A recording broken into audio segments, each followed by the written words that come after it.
Hello hello hello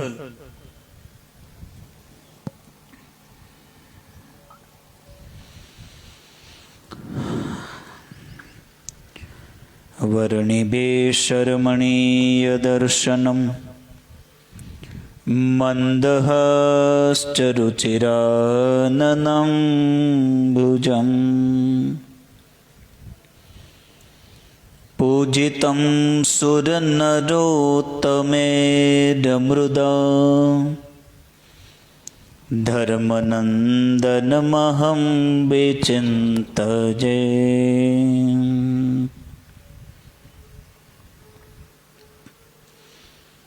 निजाश्रितानां सकलारतिहन्ता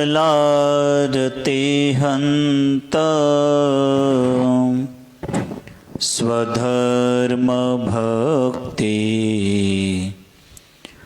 रवनं विधाता दाता सुखानां मनसेप्सितानं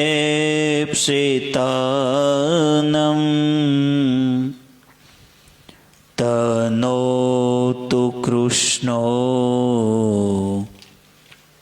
किलमङ्गलं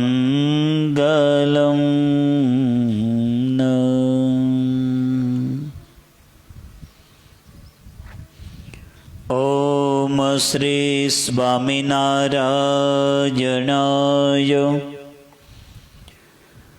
नमो नमः।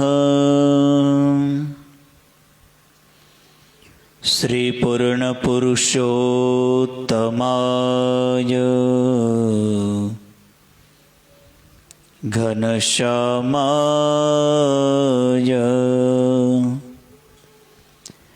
नीलकण्ठाय श्री सहजानंद स्वामिने नमो नमः।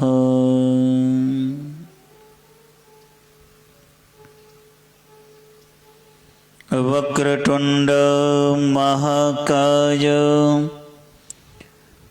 सूर्यकोटि समप्रभ निर्विघ्नं कुरु मे देव शुभकार्येषु सर्वदा। आजे हनुमंत विराजिजे कथा कहूँ मति अनुसार प्रेम सहित गादीधरू पधारी जय पवन कुमार विराजी जय पवन कुमार। बोलो स्वामीनारायण भगवान की जय। श्री लक्ष्मी नारायण भगवान की जय। श्री नर नारायण भगवान की जय। श्री गोपीनाथ जी महाराज की जय। श्री बालकृष्ण लाल की जय। श्री रामचंद्र भगवान की जय। समर्थ माता नर्मदा मात की जय। श्री विघ्न विनायक देव की जय। श्री कष्ट भंजन देव की जय। ओम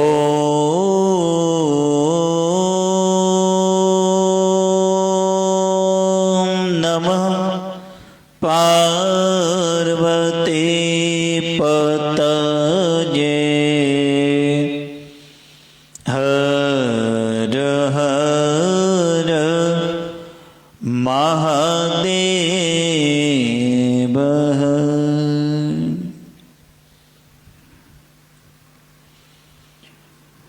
मारा अरजी सूहे तना दिसे रे,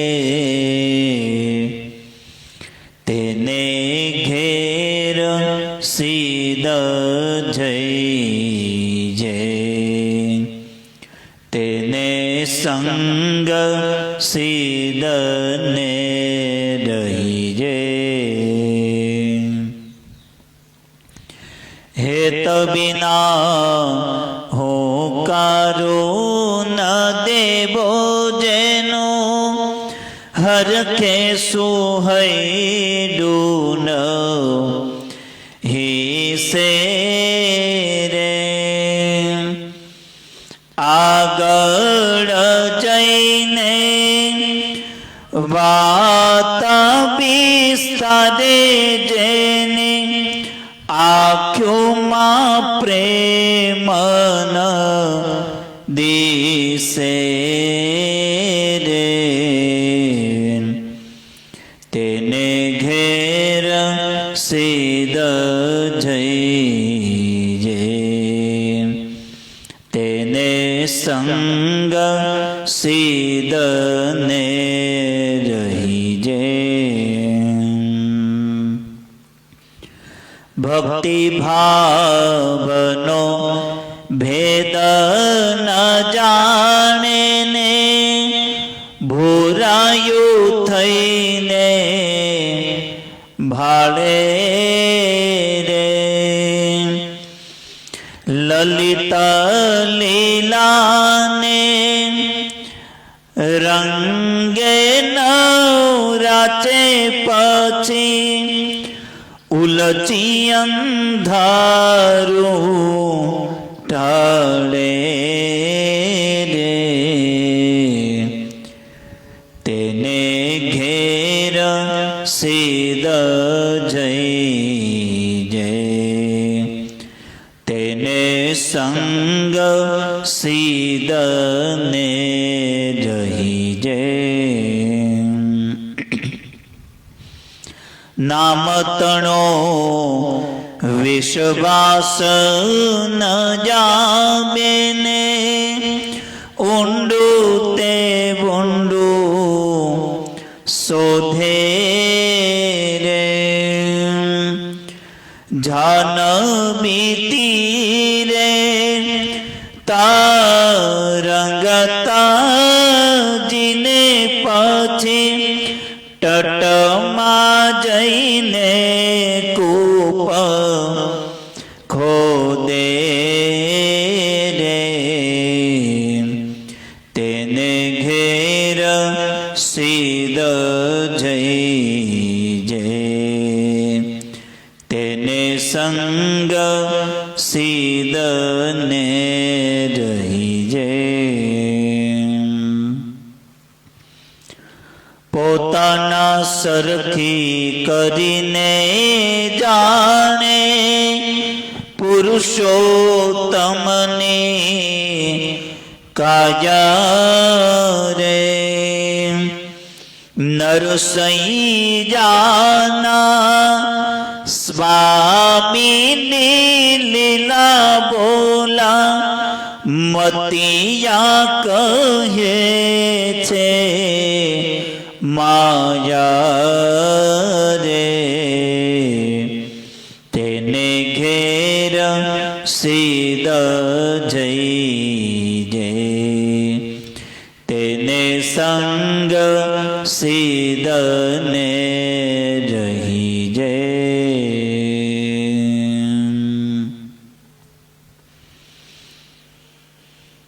वसुदेवसुतं देवं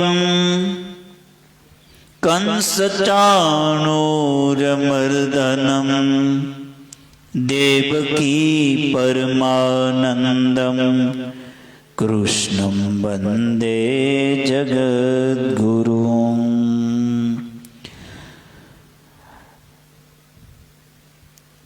यदपाङ्गपरिष्पन्दे विश्वमेतद्व्यवस्थितं स्वामिनारायणो श्रीमान् स्वयं विजयते तराम् स्वयं विजयते तराम्। सृजतां देवदेवेश स्वामिनारायणो प्रभो कथयिष्ये शुभां कथां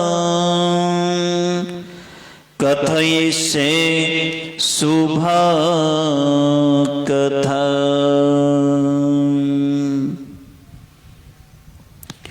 भगवान श्री हरिनी दिव्य कृपा थी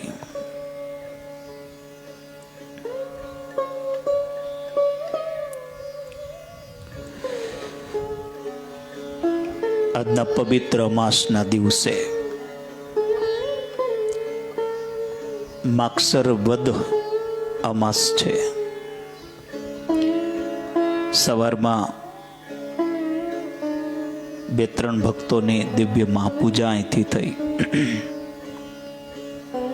મનોકામના પૂર્ણ કરનારી મહાપૂજા છે। એ મહાપૂજાના નિમિત્તમાં ઓરી ગામના ભક્તોએ લાભ લીધો। આજના આપણા 29મા દિવસમાં ધનુર્માસની અંદર ચાલતી આપણી આ કથામાં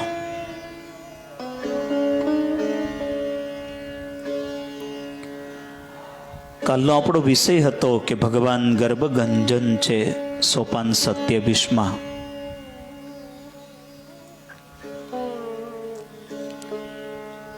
અને એ ગર્ભગંજન ભગવાન કાલે આપણે છેલ્લે વાત કરી હતી। કથાને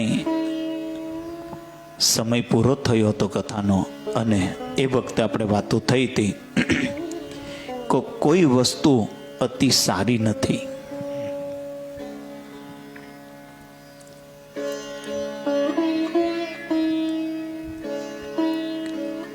તો કઈ એવી હતી જે વસ્તુ છે એ સારી નથી, તો એનું તો જેમાં અતિ ગર્વથી રાવણનો અને દક્ષનો પણ નાશ થયો હતો। વેદોને ભણનાર ભગવાન શિવનો આરાધ્ય ભક્ત એવો રાવણ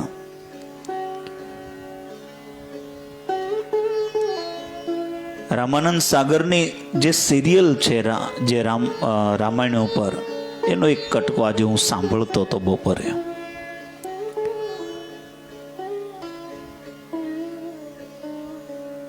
પોતાના ગર્વને પોતે, પોતાના અભિમાનને પોતે સીતાજીનો નાશ કરવા માટે તૈયાર થાય છે। આજુબાજુના મંત્રી સારા છે પણ સમજાવે છે કે તમે આ રહેવા દો, આ નથી સારું। છેલ્લે એનો પુત્ર મેઘરાજ, એવું જ નામ હતું ને મેઘરાજ આપણો, આ મેઘનાથ, એ મેઘનાથ એ મૃત્યુ પામ્યો। અને જામવંતજી બધા જ ઊભા છે। ભગવાન રામની પાસે એમનું સબને લાવવામાં આવે છે, અને ભગવાનને જામવંતજી આદિ કેમ કહે છે કે આણે આપણને બહુ રંજાડ્યા છે, આના મૃત્યુ દેહને પણ સોંપાય નહીં, આને એવો તો રજડી કરાય કે આ વાંદરો પણ રાજી થાય। ત્યારે ભગવાન એમ કહે છે, મર્યાદા પુરુષોત્તમ, એના શરીરમાં, એના ખોળિયામાં જીવ હતો ત્યાં સુધી આપણે એની સાથે વેર હતો. હવે મૃત્યુ પંથમાં આવી ગયો, હવે એની સાથે આપણો વેર પણ એના મૃત્યુની સાથે પૂર્ણ થઈ ગયો. આપણે તો એના સબને રાવણને સોંપી દેવો જોઈએ. આનો અધિકાર તો આના સબ ઉપર, આના શરીર ઉપર એનો હક છે, એના પરિવારનો હક છે. ત્યારે વિભીષણ પણ ત્યાં ઊભા હતા. જ્યાં સુધી રામ બોલ્યા નતા, ઉપદેશ નતો આપ્યો, ત્યાં સુધી એમની આંખમાં એક પણ આંસુ નતા. જ્યારે રામ બોલ્યા ત્યારે આંસુ પડે છે. તમે એ દ્રશ્ય જોવો, તમને તમારું હૃદય જો દયાળુ હોય ને, તમારું હૃદય જો કોમળ હોય તો તમારી આંખમાં પણ આંસુ આવી જાય. રામના એવા દિવ્ય શબ્દો કે સાલી વાત, કે કોઈની સાથે આપણે વિરોધમાં હોય, કોઈની સાથે આપણે આપણા મદથી આપણે એની સાથે આપણે દુશ્મના ભટ કરી હોય, પણ મૃત્યુની સાથે ચાલ્યું જાય છે. પછી એના દુઃખમાં સૌ લોકો ભાગ લેતા હોય છે. સમજણ પુરુષની આ વાત છે. બાકી તો એવા માણસો મરે છે ને મરે છે, પછી એની પાછળ પણ ગાળો પણ દે છે. એવું નથી, એકને સારો લાગે, એકને એ ખરાબ પણ લાગતો હોય છે. પણ દુઃખમાં સર્વે ભાગ લેવો જોઈએ, એવું ભગવાન રામનું આ વાક્ય હતું.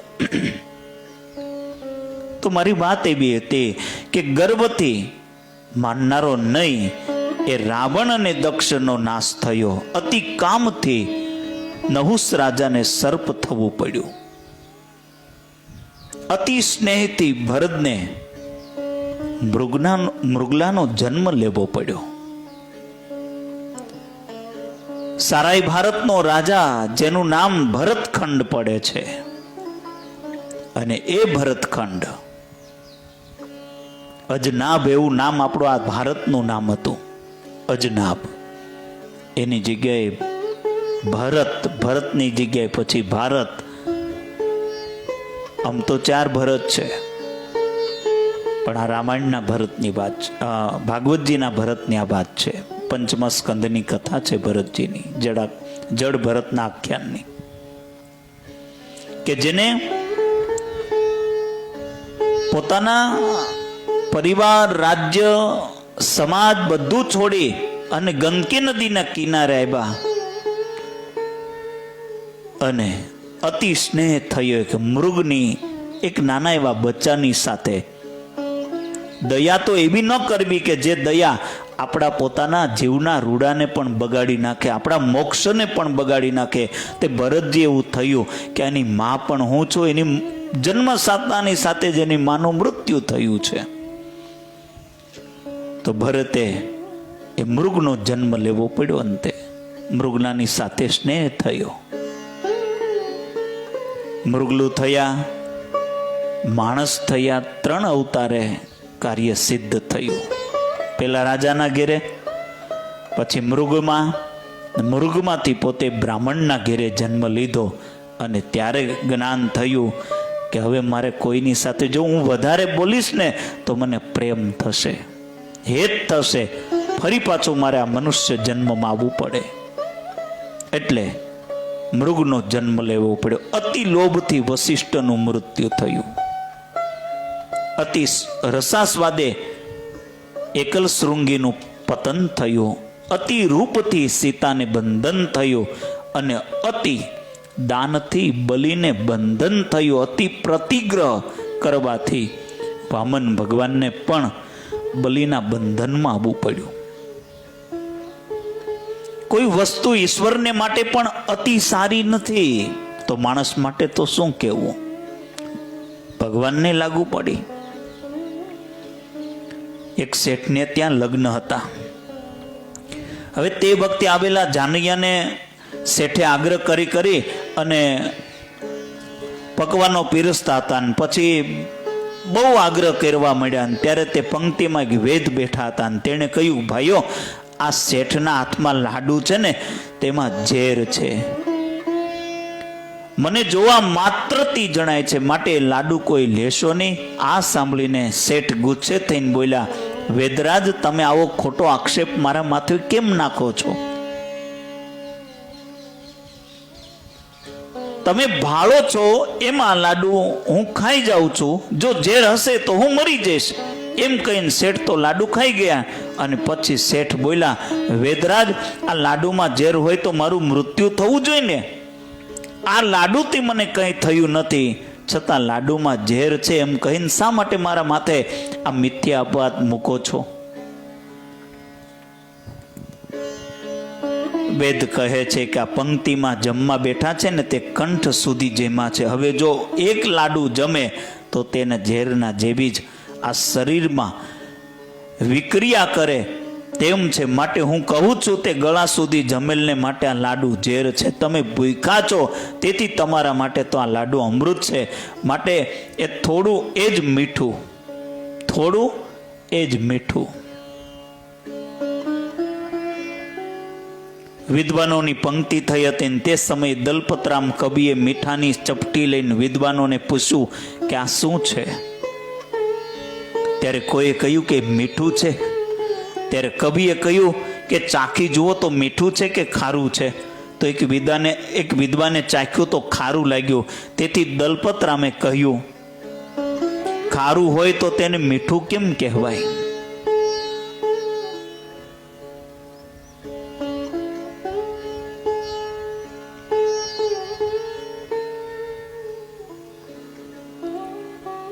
પછી એક વિદ્વાને કહ્યું એ ખાર છે. તો પછી મોળી દાળમાં તે મીઠું નાખ્યા તેથી એ દાળ મીઠી થઈ.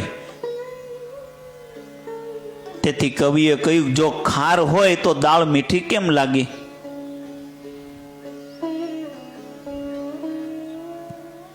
પછી જમનારા વિદ્વાનોએ કહ્યું કે કવિરાજ, તમે જે કહો છો આને શું કહેવાય? ત્યારે કવિએ કહ્યું, થોડું મીઠું જાળવું અને ઝાઝું મીઠું ખાર. શું? થોડું મીઠું જાણવું અને ઝાઝું મીઠું ખાર. આ દ્રષ્ટાંતથી કહેવાનું કે દરેક વસ્તુ થોડી એ જ મીઠી અતિ ઝાઝી થવાથી ખાવાથી ખાર બને છે. એ મનુષ્યના શરીરમાં માન, ક્રોધ અને લોભ, લોભાદિક રહ્યા છે તે માપમાં હોય ત્યાં સુધી દુઃખ દેતા નથી, પણ જ્યારે અતિ થાય ને ત્યારે મૃત્યુ કરે છે. મનુષ્યના શરીરમાં વાત, પિત્ત અને કફ રહ્યા છે, પણ જ્યાં સુધી તેને માપે હોય ત્યાં સુધી સારા છે. એ ત્રણનો નાશ થાય તે શરીરનો પણ નાશ થાય. વધી જાય તો પણ શરીરનો નાશ કરે. એ ત્રણેય સમતોલ હોય તો જ શરીર નિરોગી રહે.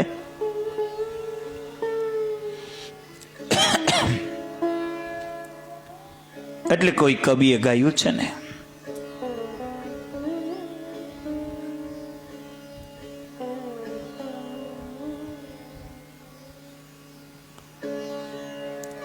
રાવણાદિક જગજીસ્તી જામિયા માનથી પણ મૃત્યુ પામ્યા. દેવદૈત્ય નર નાગના મુખી માનથી જ બહુ થાય છે દુખી. ભક્તિ સાધી જન ધામમાં ચડે માન શત્રુ જય નેતા નડે. કામ લોભ નહીં ધામમાં નડ્યા માનથી જ જય ને વિજય પડ્યા.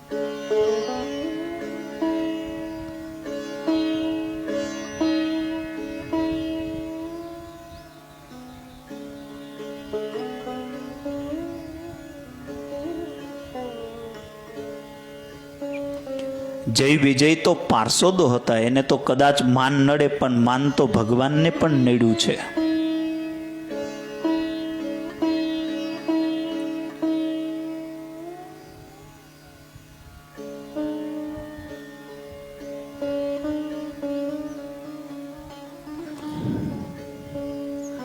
પરશુરામ તો ભગવાનનો અવતાર કહેવાય છે ને, તે પરશુરામમાં પણ અભિમાન પેઠું. અને ભગવાન રામચંદ્રજી સાથે પણ યુદ્ધ કરવા તૈયાર થયા હતા. શિષ્ય કહે કે હે ગુરુદેવ, આ પરશુરામને રામચંદ્રજી પ્રભુ સાથે શા માટે લડવું પડ્યું હતું? એ કથા મને કહો. ગુરુ કહે કે જનક રાજાએ સીતાનો સ્વયંવર રચ્યો ને તો સ્વયંવર રચ્યો હતો ને, તેમાં ભાટ દ્વારા જનક રાજાએ પોતાની પ્રતિજ્ઞા જાહેર કરાવી કે આ શિવ ધનુષ્ય ભાંગે તેને મારી આ સીતા વરમાળા પહેરાવશે. પછી દેશ દેશના રાજાઓ આવ્યા હતા, ધનુષ્યને ઉપાડવા મળ્યા, પણ ધનુષ્ય તો જરાય હલ્યું પણ નહીં. ભૂપ સહસ દસ એક હી બારા લગે ઉઠાવન ઠરે ન ઠારા ડગે ન શંભુ સરાસન કેસે કામી બચન સતી મન જૈસે. એક સાથી 10,000 રાજાઓ તે ધનુષ્યને ઊંચું કરવા માંડ્યા. એક સાથે 10,000 રાજાઓ એ ધનુષ્યને ઊંચું કરવા માંડ્યા, પણ કામી પુરુષના વચનથી જેમ સતીનું મન ડગે નહીં, તે જ ધનુષ્ય જરા પણ ન ડગ્યું. સર્વે રાજાઓ હાંસીને પાત્ર થયા. જનક રાજાએ ક્રોધ કરીને ભાષણ કર્યું, ધનુષ્ય ભાંગીને મારી પુત્રીને મેળવે એવો વિધાતાએ કોઈ રચ્યો જ નથી. ધનુષ્ય ભાગવું તો બાજુ ઉપર રહ્યું, પણ ધનુષ્યને કોઈ ઊંચું કરીને મને નક્કી થયું કે એ ઊંચું કરી પણ શકતા નથી.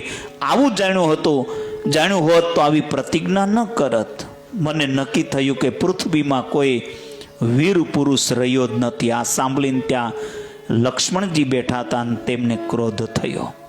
ક્ષત્રિય છે ને, હોઠ ફફડવા મળ્યા, આખો લાલ ચોલ થઈ ગઈ. રામચંદ્રજીને આજ્ઞા વિના કોઈ બોલી શકતા ન હતા. જનકના વચનો તેમને બાણ જેવા વાગ્યા.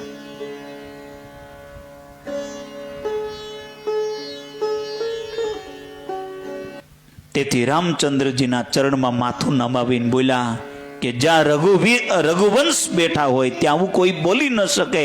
આપની પ્રતિજ્ઞા હોય તો આ બ્રહ્માંડને ઘડાની માફક ફોડી નાખો, મેરુને પણ મૂળની માફક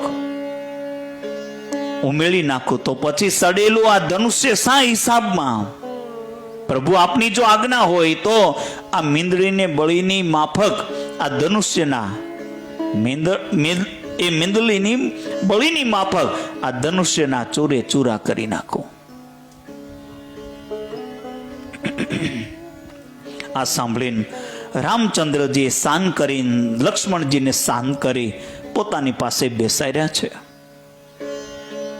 પછી તો વિશ્વામિત્રે રામને ઊભા થવાનું કહ્યું. તુરત રામચંદ્રજી પોતે ઊભા થયા. ધનુષ્યની પણછ ખેંચીને તુરત ધનુષ્યના કટકા કરી નાખ્યા. પછી તો પરશુરામ આવ્યા. તેમણે ધનુષ્યને ભાંગેલું જોઈ અને એ જ વખતે જનકજીને કહ્યું, અરે મૂર્ખ જનક, આ ધનુષ્ય કોણે ભાંગ્યું?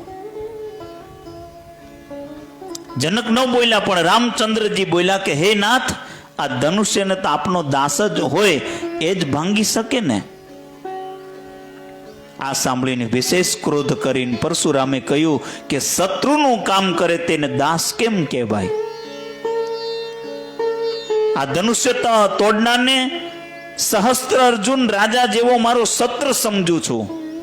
આ સાંભળીને લક્ષ્મણ બોલ્યા, બહુ ધનુ હી તો રહી લરી કાઈ કબહુ ન યસ રહી કિન્ની ગુસાઈ यह धनु पर ममता कही है तो सुनी रिसाय कह ભૃગુકુલ કેતુ. અમે બાળપણમાં ધનુષ્યથી રમતા હતા, લક્ષ્મણજી કહે છે, અને ત્યારે રમતા રમતા હો તો કેટલાય ધનુષ્ય તોડી નાખ્યા છે. ત્યારે આપને ક્રોધ કેમ ચડ્યો? ત્યારે ક્રોધ કેમ આપને ન ચડ્યો? આ ધનુષ્ય ઉપર આપને આટલી મમતા કેમ છે, જેથી આ ધનુષ્યને ભાંગેલો જોઈ અને આટલા બધા ગુસ્સે થયા છો?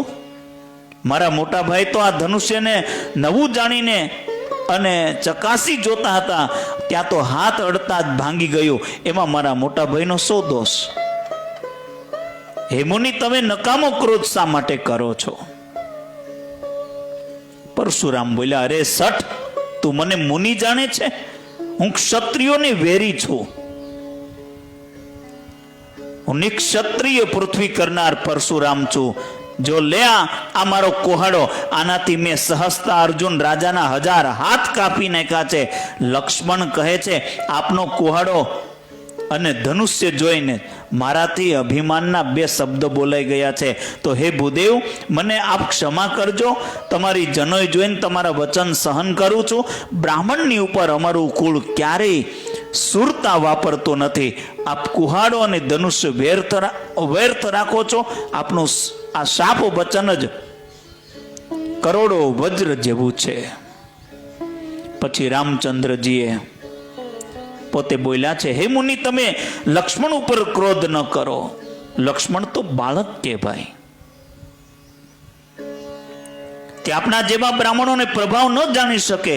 અજ્ઞાનની બાળકના દોષ સામુ ન જોવે. પરશુરામ કહે, અરે સટ, ધનુષ્યને તોડીને તું મને સમજાવવા લાગ્યો છો? તારો ભાઈ તારી સંમતિ જ બોલે છે. તું મારી સાથે સંગ્રામમાં તૈયાર થા. તારું રામ નામ છોડી દે. જગતમાં રામ તો હું એક પરશુરામ જ છું. તું વળી મારા જેવો રામ નામનો ધારનારો બીજો કોણ? પરશુરામ કહે છે. રામચંદ્રજી એટલા માટે કહે કે હે ગુરુદેવ, આપનો ક્રોધ શાંત કરો. સ્વામી સેવક વચ્ચે યુદ્ધ તે હોય? હમહી તો મહી સરવીર કસનાથ, કહ કો તો કહમ ચરણ કહ માતા. રામ પાત્ર લઘુનામ હમારા,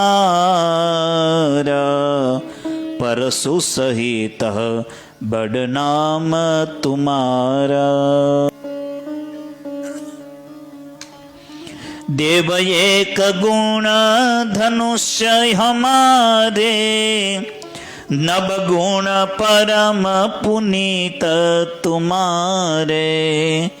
सब प्रकार हम तुम संहारे, क्षमहु विप्र अपराध हमारे. हे नाथ, હું અને તમે બંને સરખા કેમ થઈ શકીએ? ચરણ ક્યાં અને આપનું માથું ક્યાં? મારું નામ પણ માત્ર રામ, આવા 2 જ અક્ષરનો છું, અને તમારું નામ તો પરશુરામ, આ 5 અક્ષરોનું છે. હે દેવ, મારા ધનુષ્યને એક જ ગુણ એટલે કે દોરી છે. તમારામાં તો 9 ગુણ, સમ, દમ અને તપાદી છે. હું તો દરેક રીતે તમારી આગળ હારી જાઉં છું. માટે હે વિપ્ર, મારા અપરાધને ક્ષમા કરજો. રામના આવા વચન સાંભળીને વારે વારે રામે પોતાને વિપ્ર કહ્યું. તેથી અગ્નિમાં ઘી નાખવાથી જેમ અગ્નિ પ્રદીપ્ત થાય, તેમ પરશુરામનો ક્રોધ પ્રદીપ્ત થયો. તેથી બોલ્યા, નિપટ કહી દ્વિજવર જાનહુ મોહી, મેં જસ વિપ્ર સુનાભૂતાહી. તું મને નિતાત બ્રાહ્મણ જાણે છે, પણ હું કેવો બ્રાહ્મણ છે તે કહું છું, સાંભળ. મારા ક્રોધ રૂપી અગ્નિમાં ધનુષ્ય રૂપી એ સરબાથી બાણની આહુતિ આપું છું. રાજાનું એ ચતુરંગી સૈન્ય પણ તેમાં કાષ્ટને બદલે હોમી દઉં છું. મેં આ કુહાડાથી મોટા મોટા રાજાઓને કાપીને મારા ક્રોધાગ્નિમાં હોમી દીધા છે. મેં આવા કરોડો યજ્ઞ કર્યા છે. હું આવા યજ્ઞ કરનારો બ્રાહ્મણ છું. તે સડેલું પુરાતનની શિવ ધનુષ્ય ભાંગ્યો, તેનાથી તને અભિમાન આવી ગયું છે, પણ આ મારું વૈષ્ણવ ધનુષ્ય ભાંગ તો તને ખરો વીર પુરુષ માનો. આ સાંભળીને રામે કહ્યું કે ગુરુદેવ, એમાં શું? ધનુષ્ય ભાંગવા એ તો અમારે ક્ષત્રિયોને રમત કહેવાય. લાવો તમારું વૈષ્ણવ ધનુષ્ય. તુરત પરશુરામે વૈષ્ણવ ધનુષ્ય આપ્યું અને એ જ સમયે રામે પરશુરામમાં જે શક્તિ મૂકી હતી ને, તે શક્તિની સાથે વૈષ્ણવ ધનુષ્યની પણ જ ખેંચીને તે ધનુષ્યને પણ પોતે તોડી નાખ્યું. કે તુરત પરશુરામ બ્રાહ્મણ જેવા બ્રાહ્મણ થઈ ગયા અને જે પોતે રામચંદ્રજીનો અપરાધ કર્યો તેની ક્ષમા માગી. તો આ દ્રષ્ટાંતથી કહેવાનું કે અભિમાને ભગવાનની સાથે ભગવાનને લડાવ્યા અને નિક્ષત્રિય પૃથ્વી કરવાનું પરશુરામને અભિમાન આવ્યું હતું, તે રામચંદ્રજી પોતે ઉતાર્યું. એક સમય દેવો અને દૈત્યોની લડાઈ થઈ. તેમાં દેવોનો વિજય થયો, તેથી દેવોને વિજયનો ગર્વ આવ્યો. કોઈ કંઈક મારે લઈને વિજય થયો તો કોઈ કંઈક મેં વિજય કર્યો છે. ભગવાને જાણ્યું કે દેવોને ગર્વ આવ્યો છે તે ઠીક નથી, પણ ભગવાને દેવોનો ગર્વ નાશ કરવા યક્ષનું રૂપ લઈને દેવોની સભામાં ગયા અને ત્યાં જઈને વાયુદેવને ભગવાને પૂછ્યું તમારું નામ શું? તે તો વાયુદેવ કહે કે મારું નામ વાયુદેવ છે. અને માતૃસ્વા પણ કહેવાય છે. ભગવાને કહ્યું તમે શું કામ કરો છો? તો વાયુદેવ કહે તમે મારા કાર્યથી અજાણ્યા છો. મારા કાર્યને તો નાનું બાળક હોય ને એ પણ જાણે છે. મોટા પહાડોના શિખરોને પણ પાડી દઉં એવો મારામાં વેગ છે. ભગવાને કહ્યું કે આટલી બધી શક્તિ તમને કોણે આપી? વાયુદેવ કહે કે આ શક્તિ તો મારામાં સ્વતઃ સિદ્ધ છે. મને શક્તિ આપનાર કોણ? તો ભગવાને એક તૂણ મૂકીને કહ્યું કે જો તમારામાં શક્તિ હોય ને તો આને ઉપાડી મૂકો. વાયુદેવ તો ઘણી મહેનત કરવા મળ્યા પણ તલખાને ઉપાડી શક્યા નહીં.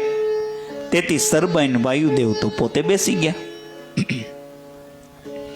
પછી અગ્નિદેવને ભગવાને પૂછ્યું તમે શું કાર્ય કરો છો? અગ્નિદેવ કહે કે હું તો ન બાળી શકું એવું જગતમાં કંઈ નથી, લોઢાને પણ બાળી શકું છું. તો ભગવાને કહ્યું આવી શક્તિ તમને કોણે આપી? તો અગ્નિદેવ કહે કે આ શક્તિ તો મારામાં રહેલી જ છે. મને શક્તિ આપનાર તો કોણ? ભગવાને એ તૃણ મૂકીને અગ્નિદેવને કહ્યું તમારામાં શક્તિ હોય ને તો આ તૃણને બાળી દો. અગ્નિદેવ ઘણી શક્તિ એ પોતે વાપરવા મળ્યા પણ તૃણને બાળી શક્યા નહીં. શરમાઈને પોતે ચાલતા થઈ ગયા. મનુષ્યમાં જરા કંઈક ઐશ્વર્ય આવે કે તુરત અહમ ભાવ આવી જાય છે. અહમ ભાવ દેવોમાં આવ્યો તો તેનું આશ્ચર્ય નાશ પામી ગયું, ઐશ્વર્ય નાશ પામી ગયું. અહંકારના જેવું ઐશ્વર્યને નાશ કરનાર બીજું કોઈ નથી. દક્ષ પ્રજાપતિ દેવોને સભામાં આવ્યા ત્યારે સર્વે દેવો ઊભા થઈને સન્માન કર્યું, પણ શંકર ધ્યાનમાં બેઠા હતા તેથી શંકર ઊભા ન થયા. તેથી દક્ષે માને કરીને શંકરનો તિરસ્કાર કર્યો અને તે પરિણામે દક્ષનું માથું વીરભદ્રે અગ્નિમાં હોમી દીધું. હવે અગ્નિમાં દક્ષના અભિમાને જ હોમ્યું હતું. પરીક્ષિત રાજાનો સમીક્ષ ઋષિએ સત્કાર ન કર્યો તેથી અભિમાન થયું અને ઋષિના ગળામાં સર્પ નાખ્યો.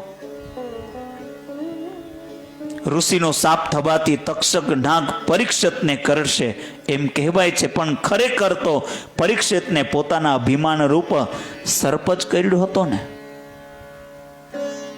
એટલે હરિલીલામૃતમાં કીધું છે તજે કદાપી ગજબાજ રાજ તજાઈ સર્વે સુખ સાજ લાજ વને વસીને ફૂલ ફલ ફૂલ ખાય બધું તજે માન નહીં તજાય છે વ્યાધ્ર વિષી વિષમાન જેવા ઝેરી જનો છે અભિમાની એવા ઊભા થવું સર્પ સમીપે પેખી ઊભા થવું દૂરથી માની દેખી. સર્પને જોઈને જેમ માણસો ઊભા થઈ જાય છે તેમ માનીને આવે ને ત્યારે તમે પણ સર્પ આવે છે એમ જાણીને ઊભા થવું. સ્વામી એમ કહે છે ઊભા ન થાય ને તો શ્રમિક ઋષિની માફક પોતાના ગળામાં મરેલ સર્પ આવી પડે એટલે દુઃખ આવી પડે છે. માટે ત્યાગીને વ્યવહાર રાખીને શાસ્ત્રકારોએ ભલામણ કરી છે કે પોતાનો અને સામાનો અહિત ન થાય તે માટે કરી છે. પણ ગર્વિષ્ઠનો ગર્વને પોષવા માટે નહીં કરી, પણ ગર્વ તો ભગવાનને દેખ્યો ગમતો નથી, માટે ભગવાનને ગર્વ ગંજન કહ્યા છે. એટલે સર્વના ગર્વને ભગવાન ખાઈ જાય છે. એક મહાન જ્ઞાની રાજા હતા. તે વર્ષાસન બાંધી આપી અને ઘણા વિદ્વાનોને પોતાની પાસે રાખતા હતા. એક વખતે રાજાએ વૈરાગ્ય થયું, પોતે અપુત્ર હતા, તેથી પોતે સભામાં જાહેર કર્યો કે મને આજે 4 પ્રશ્ન સ્ફુર્યા છે, તેનો જે ઉત્તર કરી આપે તેનું મારું રાજ્ય આપી અને મારે પોતે વાનપ્રસ્થાશ્રમ લેવો છે. આમ કહીને રાજાએ પોતાના 4 પ્રશ્નો પોતે જાહેર કર્યા. ઈશ્વર ક્યારે હસે છે? ઈશ્વર શું કરે છે? ઈશ્વર ક્યાં રહે છે? અને ઈશ્વર શું ખાય છે? આ મારા 4 પ્રશ્નના ઉત્તર આપો. આ સાંભળીને પંડિતો એકબીજાના મુખ સામું જોવા લાગ્યા. ઘણા શાસ્ત્રો જોયા પણ કોઈ ઉત્તર કરી શક્યા. અને પછી દીવાને રાજાએ કહ્યું કે આ પ્રશ્નનો ઉત્તર એવા કોઈ પંડિત લઈ આવો. તો દીવાન ખોલતા ખોલતા જાય ને તેવામાં એક ખેડૂત એને ભેટી ગયો. તેણે કહ્યું કે આ પ્રશ્નના ઉત્તર તો હું કરી આપું, પછી મહારાજા આપે ઉત્તર કરનારને રાજ્ય આપવાની પ્રતિજ્ઞા કરી છે, તે પ્રમાણે મને પહેલું રાજ્ય આપો તો તુરંત હું તમને આ પ્રત્યક્ષ તમને હું પુરાવા સાથે ઉત્તર આપું. આ દ્રષ્ટાંત આગળ આવી ગયું છે, મને ખ્યાલ છે. પણ પછી રાજાએ પોતાની ગાદી ઉપર બેસાડીને ખેડૂતને બેસાડ્યો. ખેડૂતે રાજાને કહ્યું કે હું અત્યારે રાજા છું, તમે મારી પ્રજા છો, મારી સેવા કરવી એ તમારી ફરજ છે, મને પંખો લઈને પવન નાખો. આમ કહ્યું, તેથી રાજા પંખો લઈ ખેડૂતને પવન નાખવા લાગ્યા. પછી ખેડૂતે કહ્યું, ઈશ્વર ક્યારે હસે છે?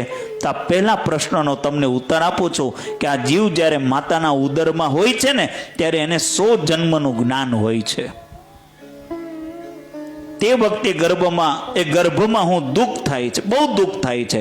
ત્યારે પ્રભુને પ્રાર્થના કરે કે હે પ્રભુ, આમાંથી મને બહાર કાઢો તો હું તમને ક્ષણ માત્ર નહીં ભૂલું, હું તમારો મોટો ઉપકાર માનીશ. આવી જીવની પ્રાર્થના સાંભળીને યમરાજને જામીન રાખીને જીવને ગર્ભમાંથી છૂટો કર્યો. છૂટા થયા પછી જીવ કહે છે કે હવે જખ મારે ભાઈડો છૂટો થઈ ગયો છે. ઈશ્વર કહે કે તારે અને મારે હવે કાંઈ લેવા દેવા નથી.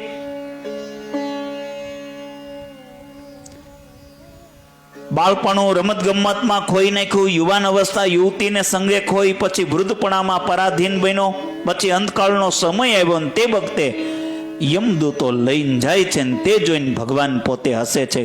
ઓહો, આ જીવને મેં વહાણ જેવો મનુષ્ય દેહ આપ્યો, છતાં આ સંસાર સમુદ્રને પોતે તરી શક્યો નહીં અને જમના હાથમાં ગયો. આમ વિચારીને પ્રભુ પોતે હસે છે.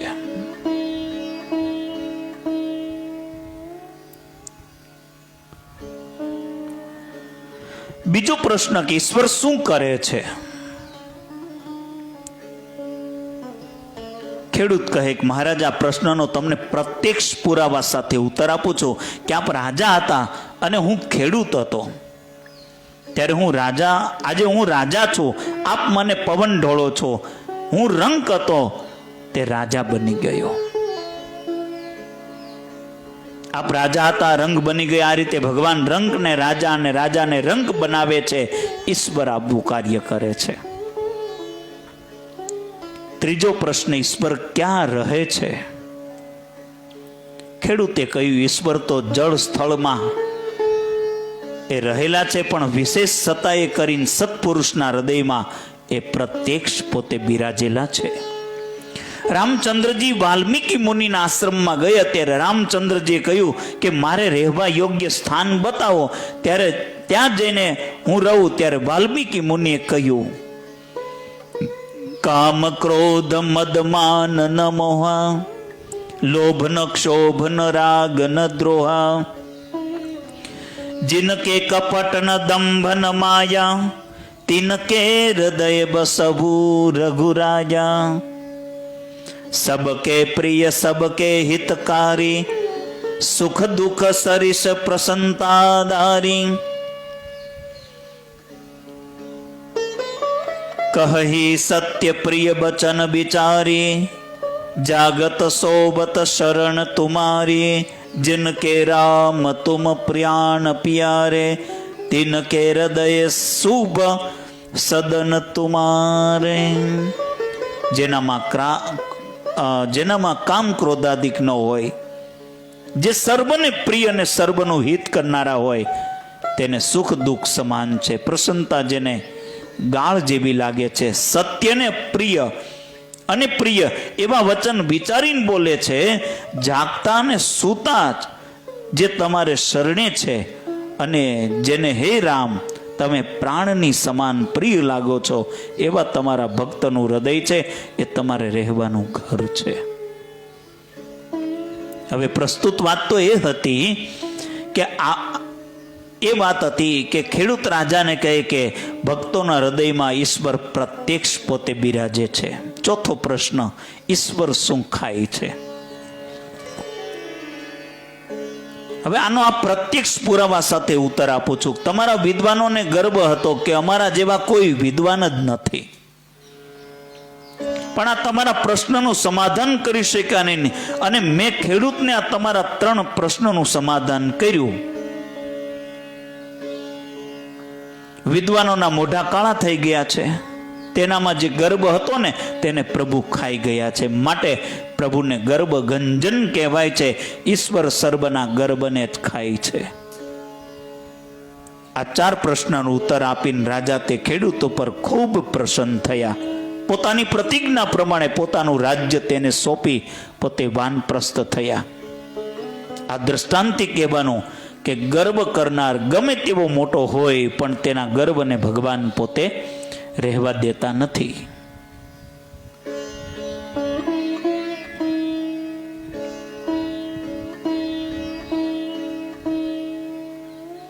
ગમે તે દ્વારે ગર્વનો એ સંપૂર્ણ નાશ કરે છે. ગરુડ, સુદર્શન, સત્યભામાનો ગર્વ પણ ભગવાને પોતે નાશ કર્યો હતો.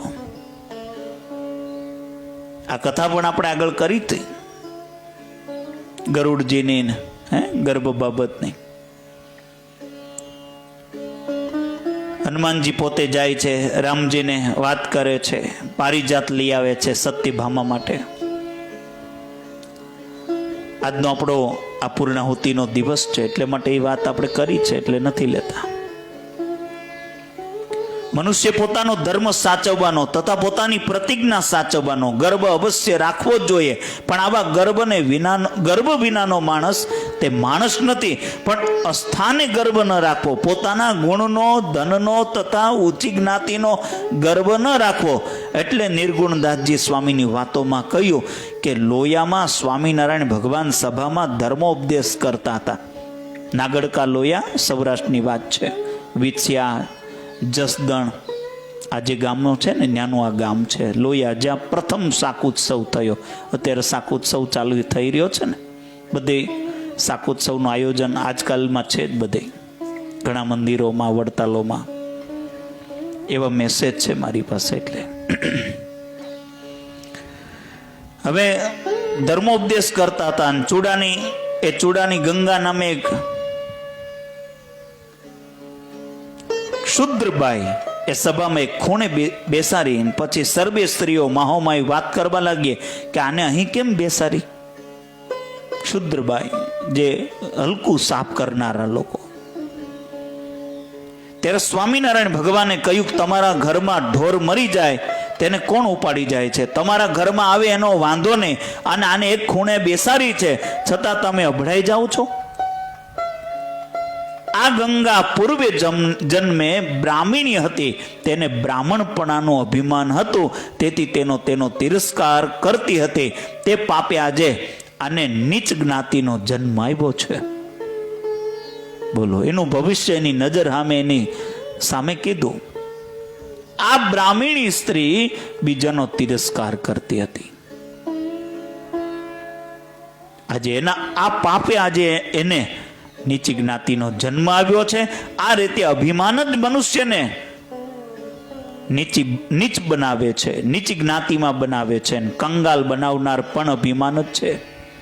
એટલા માટે પવિત્ર વિચાર, પવિત્ર કાર્ય, પવિત્ર વાણી હોય તે માનવી જ પવિત્ર ગણાય છે. સૂત્ર બહુ સુંદર છે.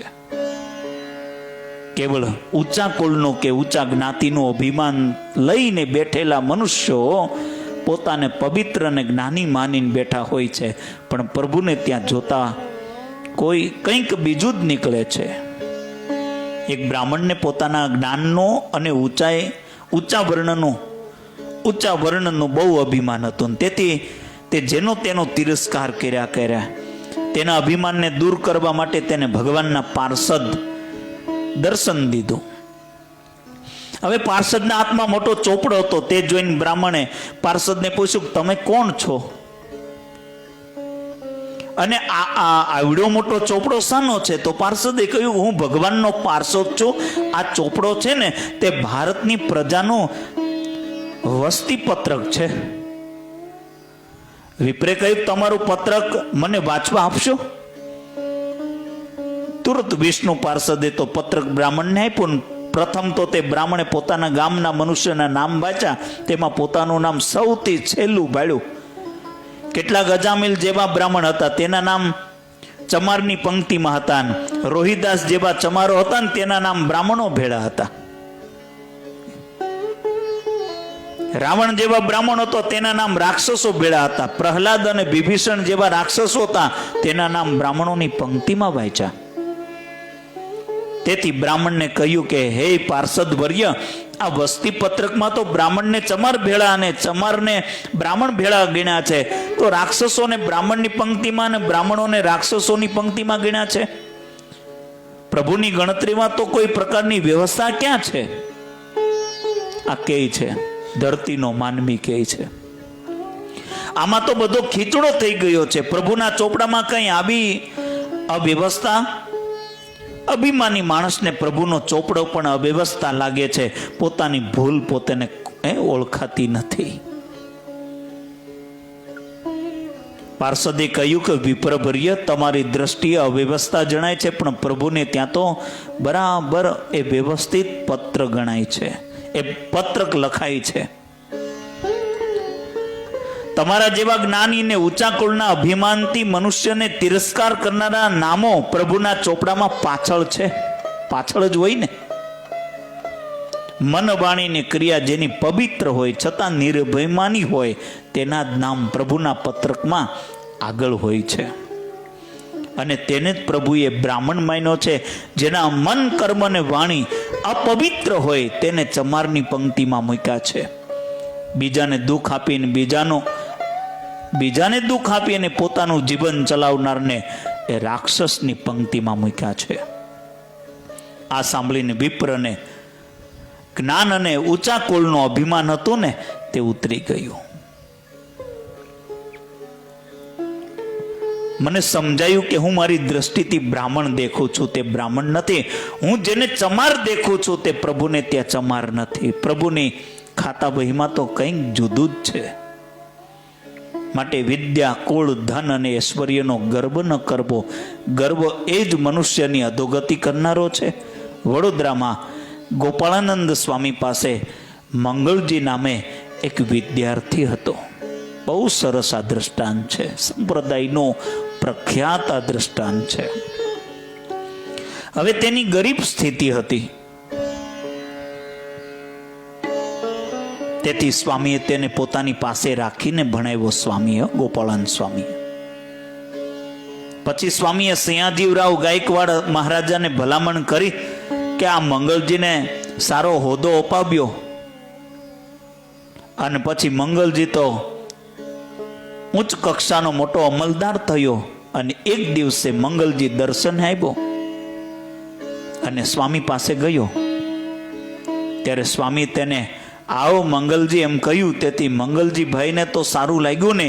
તેથી ગોપાળાનંદ સ્વામીના શિષ્ય મહાપુરુષદાસજી સ્વામીને આ મંગલભાઈએ કહ્યું કે સ્વામી મારા મોટા પુરુષ કહેવાય છે, પણ તેને બોલતા તો આવડતું નથી. કોની કૃપાથી થયો હતો? હે, કોની કૃપાથી થયો હતો? સ્વામીની કૃપાથી. મહાપુરુષ દાસજી સ્વામી આ વાત ગોપાળાનંદ સ્વામીને કરી. ત્યારે ગોપાળાનંદ સ્વામી કહ્યું કે કાલે મંગલજીભાઈ કહીને બોલાવીશ. બીજે દિવસે મંગલજીભાઈ આવ્યા ત્યારે સ્વામી આવો મંગલજીભાઈ એમ કહીને તેનું માન ખંડન કરવા માટે કહેવા મળ્યા. એટલે મંગળિયા, તું કેટલાક દિવસથી ભાઈ થઈ ગયો છે, ભીખ માગવી પડતી હતી તે યાદ છે કે નહીં? આ સંતની મોટપ સાથે તારી મોટપ રાખવી એ તો સંતોના જોડા પીડા રહે ત્યાં પણ તને બેસવાનું ન મળે. સ્વામી આ રીતનું માન ખંડન કરવા માટે કહ્યું. તેથી માનમાં ને માનમાં મંગલજીભાઈ ગયા તે ગયા, ફરી પાછા આવ્યા જ નથી. સ્વામીનો અભાવ આવવાથી મંગલજીને કંગાલ સ્થિતિ થઈ ગઈ. તેથી ભીખ માગીને ખાવું પડે એવી સ્થિતિ થઈ ગઈ. મંગલજીભાઈ થવા ગયો તો મંગલજીભાઈ પણ ગયો અને મંગળિયો રહ્યો. અભિમાન આ રીતે માણસને કંગાલ બનાવે છે.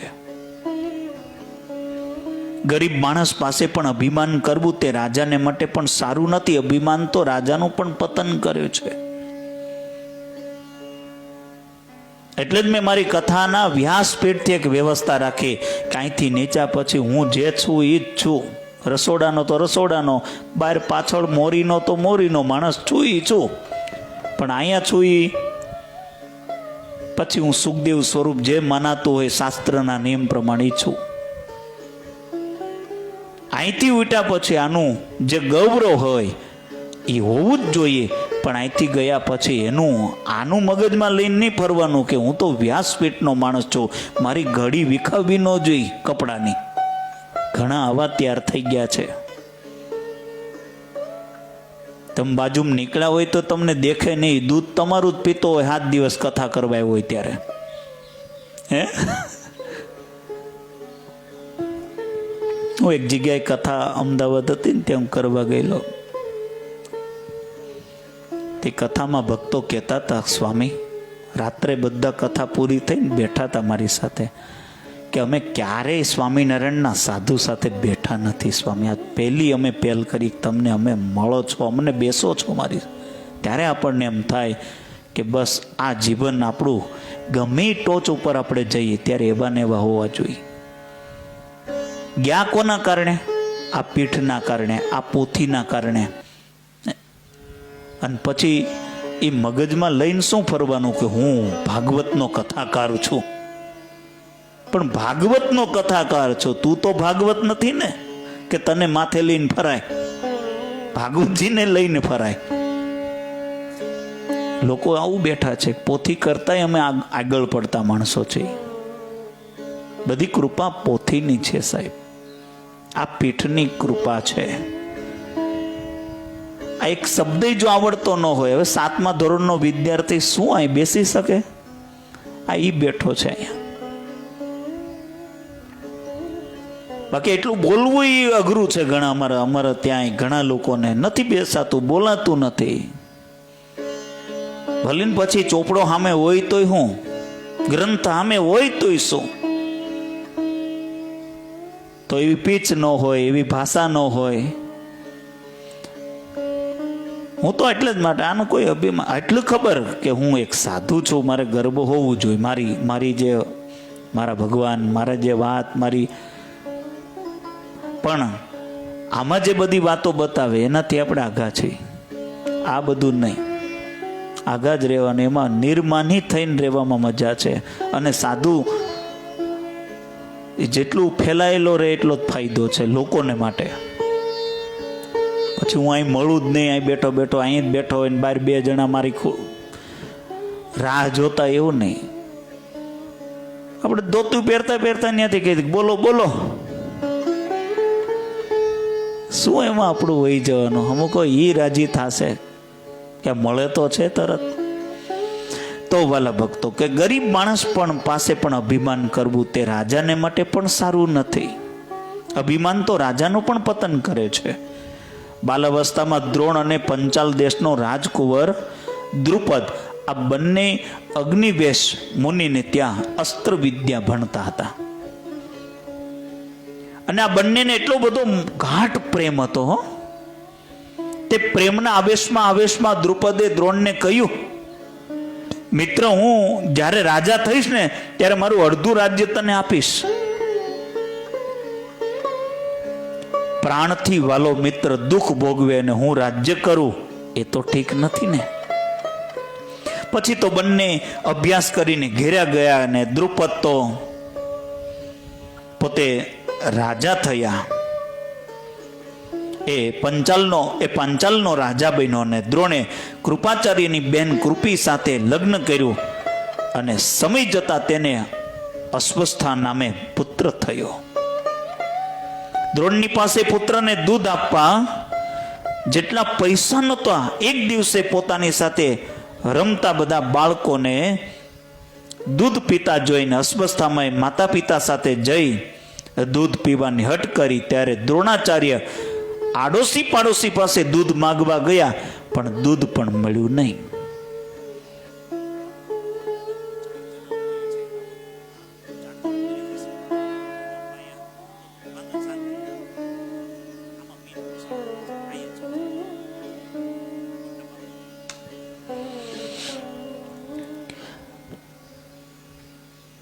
પછી પોતાના બાળકને દૂધ પીવાનો રડતો જોઈ, દૂધ વિનાનો રડતો જોઈને કૃપીએ પાણીમાં જુવારનો લોટ નાખીને દૂધ જેવું બનાવી આપ્યું. અસ્વસ્થામાં તેને દૂધ પોતે માનીને પોતે પી ગયો અને રાજી થઈને મિત્રની સાથે પોતે રમવા લાગી ગયો.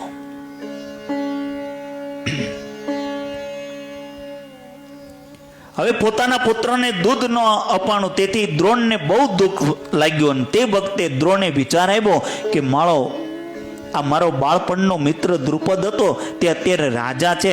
તેણે મારી આગળ પ્રતિજ્ઞા કરી હતી કે હું રાજા થઈશ ને ત્યારે તને અડધું રાજ્ય આપીશ. આમ વિચારીને દ્રોણાચાર્ય દ્રુપદ રાજાની પાસે ગયા. તે વખતે તે રાજા સોનાના સિંહાસન ઉપર માથે મુંગટ મૂકીને બેઠા હતા. અને તે જોઈને દ્રોણે નમ્રતાથી કહ્યું કે હે મિત્ર, આપણે બંને ગુરુને ઘેરે ભણતા હતા અને ત્યારે જે તમે મને અડધું રાજ્ય આપવાની પ્રતિજ્ઞા કરી હતી તે તમને યાદ છે કે નહીં? આજે હું ગરીબ બ્રાહ્મણ છું, મારા પુત્રને દૂધ પાવા પૂરતું પણ મારી પાસે ધન નથી. મારે અડધા રાજ્યની તો કોઈ ઈચ્છા નથી, પણ મને થોડું દ્રવ્ય આપો તો બસ હું રાજી થઈ જઈશ. આ સાંભળીને દ્રુપદ રાજા જાણે દ્રોણાચાર્યને ઓળખતા જ ન હોય એવો દાવો કરીને ચીડાઈને અભિમાનથી બોલ્યો, આવો પધારો બાપુ. ગરીબની સાથે રાજાની મિત્રતા હોય જ ક્યાંથી? મિત્રતા તો સરખા જ હોય. બાળપણમાં મેં તારી આગળ કોઈ પ્રતિજ્ઞા કરી હોય એવું મને સાંભળતો જ નથી. આ સાંભળીને દ્રોણને પગથી માથા સુધી ક્રોધ વ્યાપી ગયો. દ્રોણના મનમાં થયું કે રાજ્ય સત્તાનો મત તો જુઓ, મદ્યના મદથી લાભ ઘણો અધિક છે. નાનપણમાં મારી સાથે આ દ્રુપદ રમતો હતો, મારી સેવા કરતો હતો. એ જ દ્રુપદ આજે રાજ્યના મદથી મને ઓળખતો પણ નથી. આમ વિચારીને એ જ વખતે દ્રોણાચાર્ય પ્રતિજ્ઞા કરી કે દ્રુપદે જે મારું અપમાન કર્યું છે તેનું વેર લઈને તેને મિત્રતાની વાત યાદ કરાવી આપું. મને તેનું રાજ્ય લઈને તેને અડધું રાજ્ય પાછું આપું અને અડધું હું રાખું. આ રીતે બંને સરખા થઈ દ્રુપદને મિત્ર બનાવું તો જ હું ખરો દ્રોણ.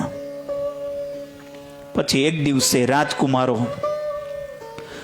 લોખંડના એ દડાથી રમતા હતા. રમતા રમતા દડો પડ્યો કૂવામાં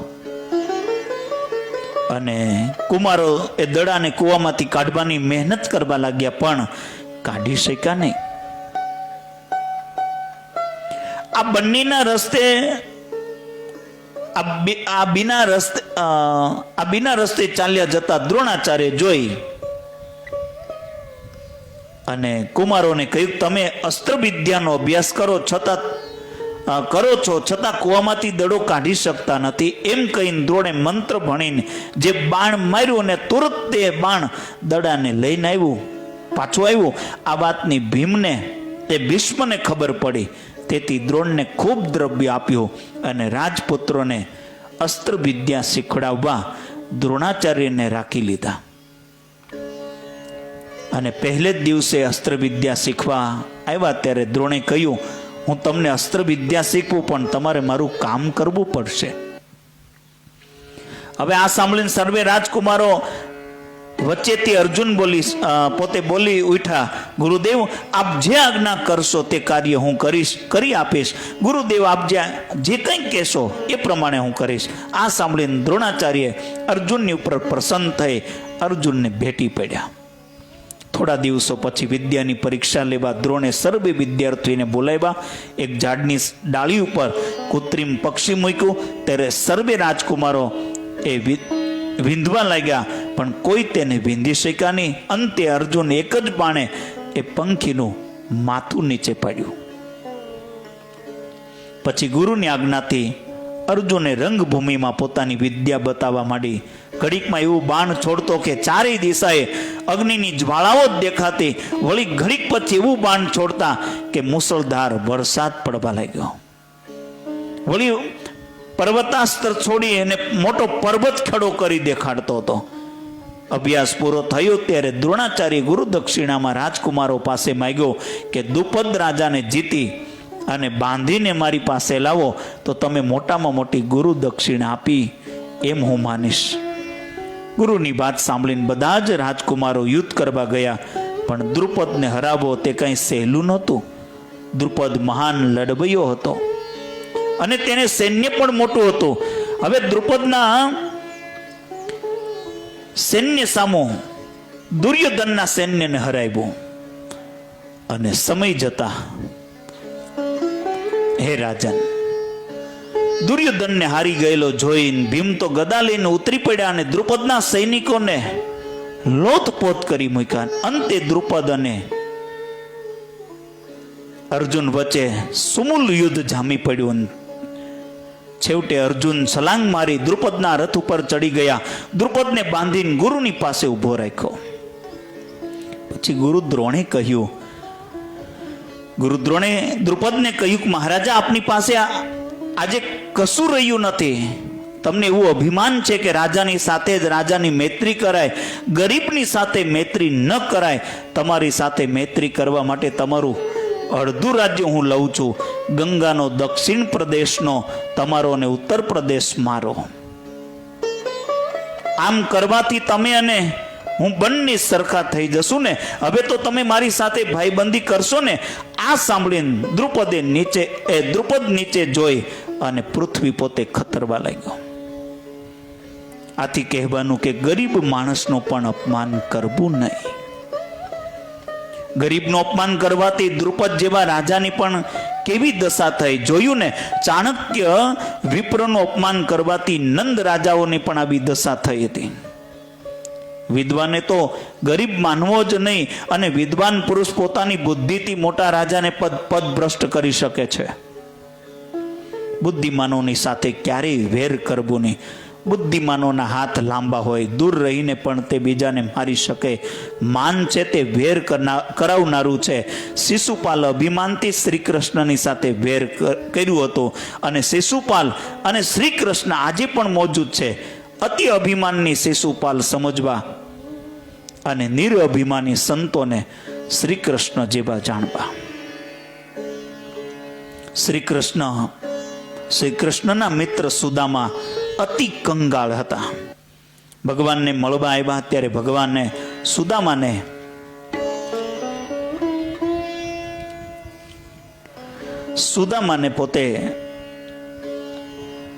પોતાના સિંહાસન ઉપર બેસાડીને પોતે નીચે બેઠા સુદામાનું સ્વાગત કરીને તેમના ચરણ ધોઈને ચરણોદક શ્રી કૃષ્ણે પોતાના માથે ચડાવ્યું.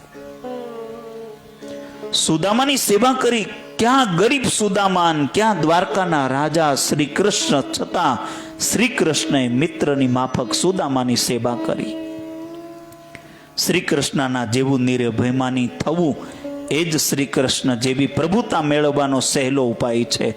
દ્રુપદની માફક અભિમાન રાખવું તે શિશુપાલ બનવાનો ઉપાય છે.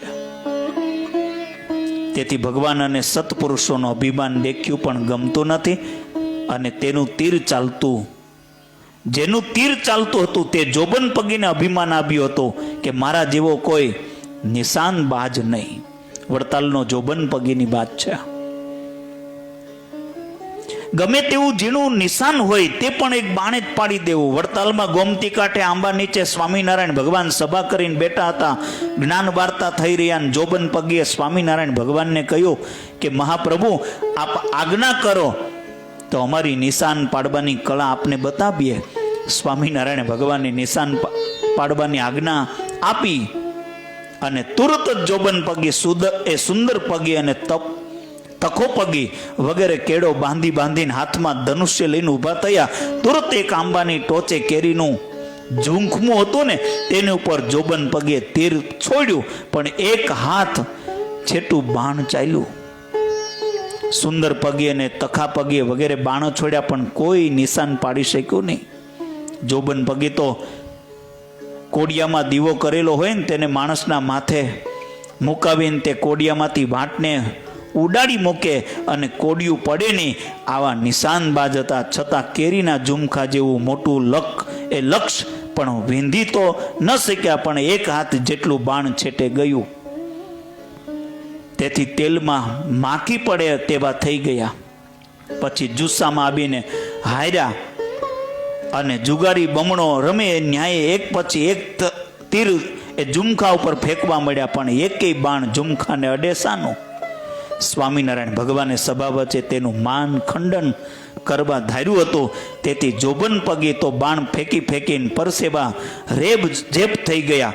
એકી બાણ ઝુમખાને અડ્યું નહીં. પછી ગરડાથી સીધા ચાલી આવેલા અને ભગવાનના દર્શન કરી, અને ભગવાનના દર્શન કરીને જ જમો આવી પ્રતિજ્ઞા કરી હોવાથી 6 દિવસના ભૂખ્યા બેઠેલા એ ગઢાળીના આંબા શેઠની સામું જોઈ સ્વામિનારાયણ ભગવાને કહ્યું, આંબા પગી ધનુષ્ય બાણ હાથમાં લ્યો, અને સામે કેરીનું ઝુમખું છે ને તેને બાણ મારીને નીચે પાડો. આંબા શેઠ કે કૃપાળુનાથ, હું તો વેપારી કરી જાણું, પણ ધનુષ્ય બાણ તો મેં કોઈ દિવસ હાથમાં પણ લીધું નથી. લ્યો ધનુષ્ય હાથમાં. વાણિયાને તો બહુ નિશાન પાડતા આવડે. લ્યો ધનુષ્ય હાથમાં. તુરત જઈ ન્યાલકરણ કરી અને ધનુષ્ય ઉપાડીને તીર ચડાવીને ફેંક્યો, અને એવું જ ઝુમખું અને બસડા ડક કરી અને નીચે પડ્યું. વાણીએ નિશાન પાડ્યું ને જોબન પગે ન પાડી શક્યા. તેથી જોબન વગેરે તેલમાં માખી પડે ને તેવા થઈ ગયા. તો કહેવાનું વાત કે ભગવાન પોતે ગર્ભગંજન છે. સર્વને પોતે એ ગર્ભને પોતે ખાઈ જાય છે, ગર્ભને પોતે પી જાય છે, એવા ભગવાન છે. કથાઓ તો આપણે ચાલ્યા જ કરવાની છે, કારણ કે આપણે સમય જ અત્યારે એવો આપણો ચાલી રહ્યો છે આપણા દેશનો, એટલે કે આપણા વિશ્વનો. સમય અનુસારે જેવો સમય, વાર તહેવારો, એવા સમય અનુસારે આપણે અહીંયા કથાના મંડાણ આપણી રીતે નાખ્યા જ કરશું. કરવાનું શું? આપણે કથા જ કરવાની છે, બીજું શું? ખેતર તો ખેડવા જવું નથી અમારે. અમારું ખેતર જ આ છે, એટલે અહીંયા જ ખેડ્યા કરવાનું છે. અમારે ચકલા ઉડાડ્યા કરવાના, ને એ પાછો ઉગે ને પાછો લણવાનું, વળી પાછા ઉડાડવાના કાર્યક્રમ જ અમારો આ છે. તો પૂજ્ય બાપુ પધાર્યા છે. આજની કથાની આપણે અહીંયા પૂર્ણાહુતિ છે. સત્કર્મની ક્યારેય સમાપ્તિ થતી નથી ભક્તો. એટલા માટે તો ભગવાન ગર્ભગંજન છે એ વિષય સોપાન 27માં અહીં આપણે પૂર્ણ કરીશું. સોપાન લાંબુ પણ ઘણું છે, સમય પણ થઈ ચૂક્યો છે, એટલે 10 મિનિટ 5-10 મિનિટ જ્યાં સુધી બાપુને આનંદ આવે ત્યાં સુધી કાલનું જે તહેવાર આપણો છે એ તહેવાર વિષય ઉપર પૂજ્ય બાપુને આપણે વિનંતી કરીએ, પ્રાર્થના કરીએ એમના ચરણોમાં કે બાપુ અમને આ ઓનલાઈનના માધ્યમથી ઘણા ભક્તો અહીંથી સાંભળી રહ્યા છે, તો એ બધા ભક્તોને આપ આપણું જે મૂળ શાસ્ત્રોમાં આ તહેવારોનો જે રિવાજ છે મકર સંક્રાંતિનો, એનો આપ થોડો અમને મહિમા અને 1 મહિનાથી અમારી આ ચાલતી એવી નંદ સંતો અને દાદા ખાચર આદિક ભક્તોના દિવ્ય જે ચરિત્રો છે, જે પરચાઓ કથાઓ છે, એના ઉપર આ કથા ચાલતી હતી. જે કંઈ નાનું મોટું આપણે કંઈ આમાં તો શું કોઈની સેવા કે કોઈનું કંઈ દાન કે કંઈ આપણે યજમાન તો છે નહીં, પણ છતાંય આમાંથી જે કંઈ આપણે મેળવું છે, ભગવાન જે કંઈ આપણી ઉપર રાજી થયા હોય એ જ આપણે ભગવાનને પાછા એના ચરણમાં આપીએ. અને એ આપણને જોઈ ત્યારે આપે જ છે. એને ખબર છે કે આ દીકરાને શું જોઈએ છે ત્યારે એ આપે જ છે. એ બાપ છે આપણા. તો જે કંઈ આપણે અહીંયા મહિનાથી આપણી આ એક આરાધના આપણે 2-1 કલાક કરતા હતા, તપ કરી રહ્યા હતા, ને એ તપને જે કાંઈ પુણ્ય ભાતું થયું ભગવાનના ચરણમાં સમર્પિત કરીએ અને મારી વાણીને વિરામ આપીએ. તો પૂજ્ય સ્વામી શ્રી પ્રેમાનંદ સરસ્વતી ધર્મક્ષેત્ર ગુરુ તીર્થ આશ્રમ ઓરી, પૂજ્ય બાપુ.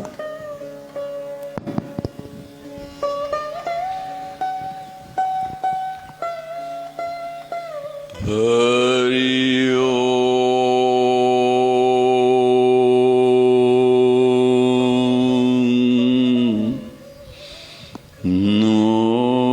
સ્વનંતાય સહસ્રમૂર્તય સહસ્રપાદાક્ષિરોરભાવે સહસ્રનામને પુરુષાય શાશ્વતે સહસ્રકોટિયુગધારિણે નમઃ. નમઃ કમલનાભાય નમસ્તે જલસાયિને નમસ્તે કેશવાનંત વાસુદેવ નમસ્તુતે. વાસનાદ્વાસુદેવસ્ય વાસિतं ભુવનત્રય સર્વભૂતનિવાસોऽસि વાસુદેવ નમસ્તુતે.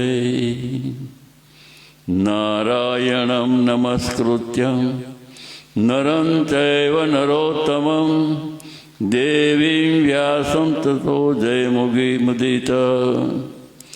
પરમાત્માની અનંત કૃપા હોય ત્યારે આવા સત્કર્મ કરવાની અને તેનું શ્રવણ કરીને લાભ લેવાની આપણને ઈચ્છા થાય છે.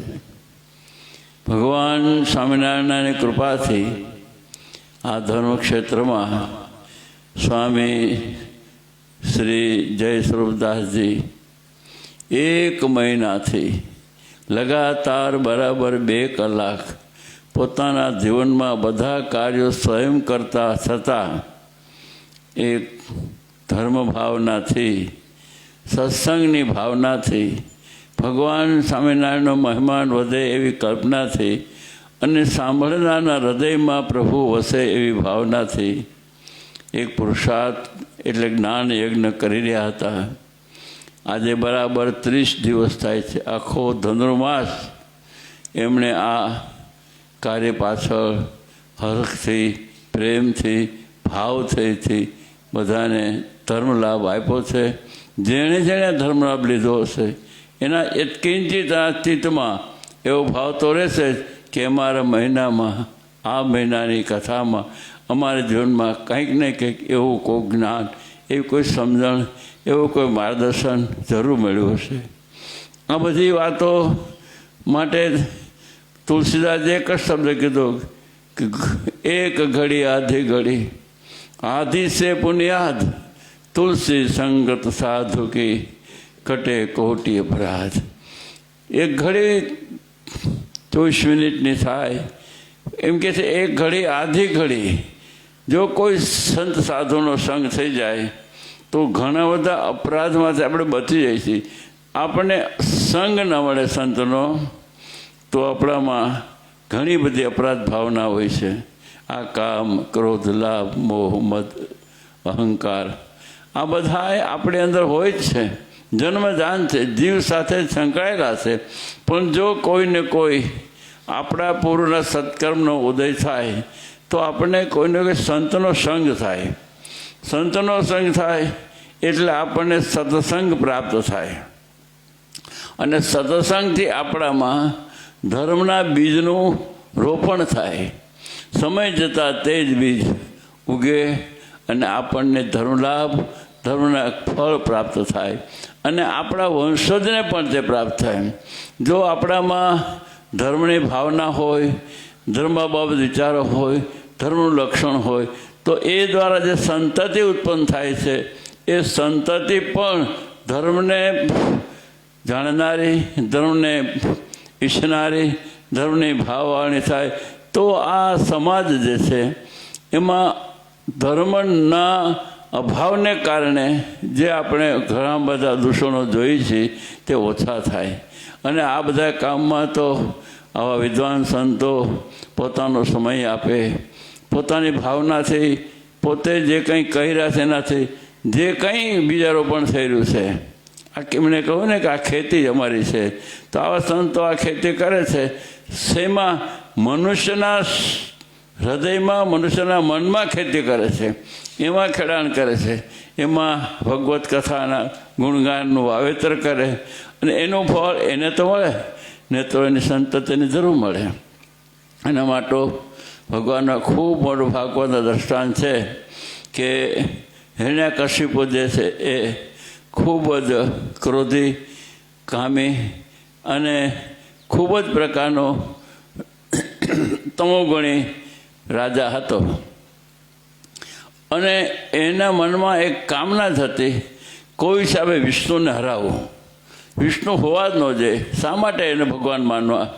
હું જ ભગવાન થાવ અને પોતાની સત્તા આ વિશ્વ પર રહે, એના માટે એને મનમાં આવ્યું કે હું તપ કરું. અને આપણી બધી કથામાં આવે છે કે દેવો કરતાં પણ વધારે તપ રાક્ષસો કરી શકતા હતા. અને તપના પરિણામે એવું માંગતા હું સારો સત્તાધીશ થાઉં. તો તપ કરવા માટે ગયા તો એના પત્નીને કહીને ગયા કે હું તપ કયા દૂને તપ કરીને જાઉં છું. પણ જ્યાં તપ કરવા ગયા એ જે ઝાડ નીચે બેઠા ત્યાં કોઈ પોપટ નારાયણ નારાયણ બોલતો હતો. હવે આ બધી પંચતંત્રની કથાઓ છે, આપણે એમાં કોઈ તર્ક ન કરો કે પોપટ બોલે કે ના બોલે. પણ એને થયું કે આ ઝાડ બરાબર નથી, બીજા ઝાડે બેઠા.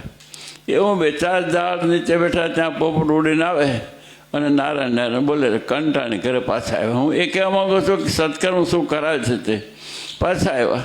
એટલે કયાદોને થયું કે આ મારા પતિ સંકલ્પના પુરુષ દ્રઢ છે. કાર્ય સાધામે દેહ પાત્યામે કાર્ય સાધ કાં સરી પડે ને કાં કાર્યની સાધી થાય, એવો મને પાછા કેમ આવ્યા છે? એટલે પૂછ્યું, ના તમે ક્યારેય સંકલ્પમાં ખોટ લેતા નથી, તમે કેવી પાછા? એ જવા દે વાત, એમ કે વાત ન કરે.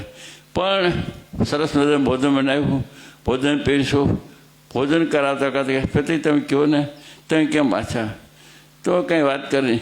સાયંકાળે જ્યારે રાત્રના સમયે શયનમાં ગયા ત્યાં આ જ વાત કયદે કાઢી. તો એ મનુષ્ય જાતને નબળાય છે કે જ્યારે સ્વપત્નીક હોય ત્યારે એની વૃત્તિ બદલાઈ જાય છે. તું મૂકને એ વાત. એ છે ને, હું જે ઝાડે બેઠો હતો ને ત્યાં પોપટ નારાયણ નારાયણ બોલતો. કાયદો એકદમ ચમકી ગઈ. જેનો માટે સ્વચ્છ કરવા ગયા છે એનો વધ કરવા માટે એનું નામ આ લે નહીં.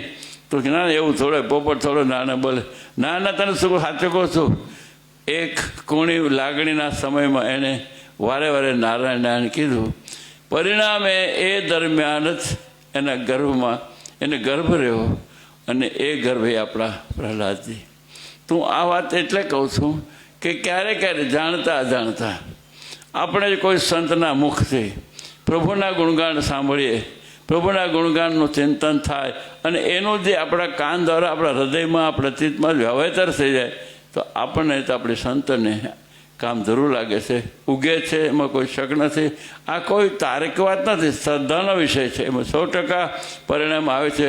વળી આપણે ભાવથી કે કુભાવથી અણગમાંથી પણ જો કથા સાંભળી લઈએ, અણગમાંથી કોઈ રામ નામ સાંભળી લઈએ, અણગમાંથી રામ નામ લીધું હોય તો પણ ફળે છે. એ વાતો ઘણી બધી આપણા શાસ્ત્રોમાં છે. તો આપણે એટલે એ બધી વાતોને આપણે રોજ આટલા દિવસ સુધી સાંભળી છે. આવતીકાલે એક આપણી હિન્દુ પરંપરાનો ખૂબ જ અગત્યનો તહેવાર છે કે છે એ પૂન પર્વણી, હવે આપણે અપબ્રહ્મ પૂન પરાણે બોલે છે, પણ મકર સંક્રાંતિ પૂન પર્વણી શ્રીવાતક શબ્દ છે. મકર સંક્રાંતિ એ 14મી જાન્યુઆરી કાલે છે. બધાને પ્રશ્ન થાય છે કે 14 જાન્યુઆરી કેમ? આ તહેવાર હિન્દુઓનો છે અને ઈસાઈ એટલે અંગ્રેજોની તારીખે કેમ? પણ જે લોકો આ ખગોળ શાસ્ત્રને જાણે છે એવા વિદ્વાનોને ખબર છે કે આપણું ગણિત અને એનું ગણિત બે જુદા જુદા રીતે ગણાય છે. એક સાયન છે, એક નૈર્ય ગણિત છે. એટલે એ રીતે જે ગણિતના ગણનારા એટલે કે જે ખગોળ શાસ્ત્રીઓ છે, પંચાંગના વિદ્વાનો છે, એ 14 જાન્યુઆરીએ આ બેનો એક મેળ થઈ જાય છે. પણ એ કેમ એમ છું તો કે આજ છે 504 વર્ષ પહેલાં 21મી ડિસેમ્બરના રોજ આ મકર સંક્રાંતિ ઉજવાતી હતી. એનો અર્થ શું થાય છે? મકર નામની રાશિમાં જ્યારે સૂર્યનો પ્રવેશ થાય, સંક્રાંતિ એટલે પ્રવેશ, ગતિ થવું. મકર રાશિમાં સૂર્યની ગતિ થાય ત્યારે મકર સંક્રાંતિ કહેવાય. એવી રીતે આ ધન સંક્રાંતિ હતી, આગળ બધા સંક્રાંતિનો અર્થ પ્રવેશ થવો.